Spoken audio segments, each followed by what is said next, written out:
stuff most of the stuff that you can that you know says me or I is about me, and a lot of the stuff that isn't is kind of about stuff that stories that people have told me or people that I've met.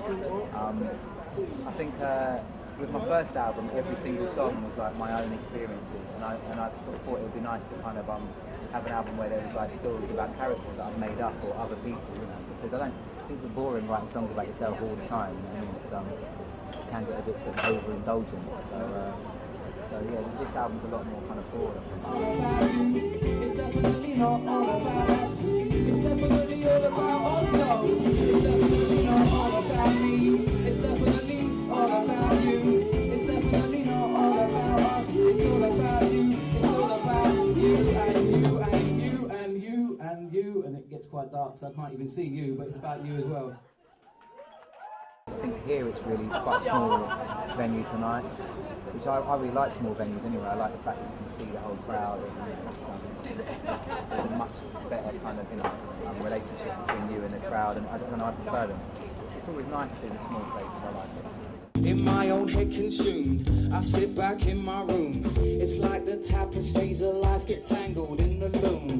Well, I'm like a butterfly caught in a hurricane. My pulse is quickening as my heart plays a new refrain. I'm loving Mary Jane, flying my lowest lane on board a bullet train. Don't know yet if I'm glad I came. I don't know yet if I'm glad I came. Don't know yet. When I was a kid, I obviously listened to what my parents were listening to, which was stuff like the Beatles, James Taylor, Joni Mitchell, Carly Simon, kind of classic songwriters really, kind of quite hippie-ish kind of stuff, quite sort of psychedelic stuff. And then when I was 9, a friend of mine got into like electro, and we got into like early kind of hip-hop culture. And so from the ages of like 9 to my early teens, I was really into electro and early hip-hop. And then when I was kind of in my teens, I started going out raving and clubbing a lot more, and I got into kind of like early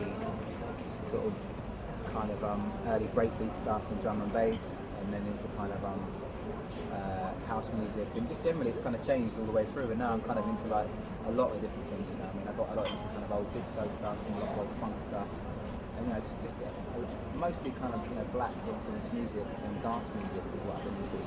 Well, let's rock a little bit.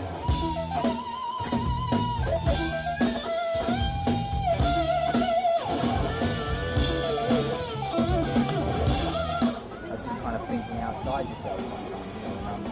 So, as I always say to people, you don't have to be like a serial killer to write a novel about serial killers. You know what I mean?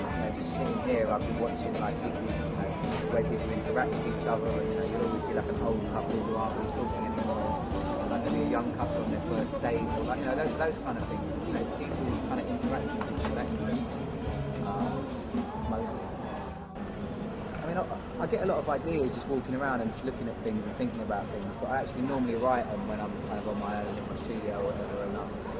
But it's not like it's not like a quick process. It's like a lot of the time it's a real labour, to get things to work and to fit and all the rest of it. And I don't think that hardly anything that's worthwhile is that easy. I mean, I think it's always quite hard. So yeah, it's normally kind of, they're all really different. I mean, sometimes I've got the music first, sometimes I've got the lyrics first, and it sort of changes every time. But it's never that easy, which is a shame really. It'd be nice if it was a bit easier,